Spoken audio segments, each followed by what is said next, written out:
Что ты хочешь?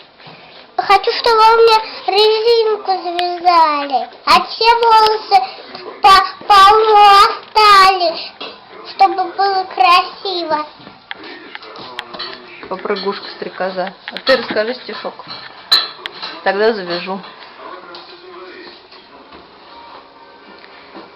К нам на елку. А? Разморозную.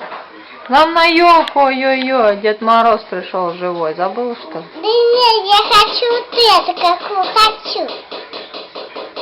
Давай. Разморозную зимой, доля пушки лесной, шел медведь тебе домой, в толстой шубе меховой.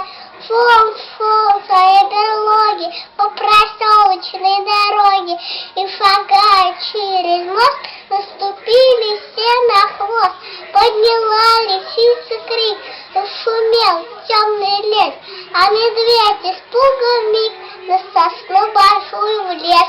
На сосне веселый дятел белки домика нападил, и сказал он: ты, медведь, должен под ноги смотреть. В той поры медведь решил, что зимой надо спать, по тропинкам не гулять, на хвосты не наступать.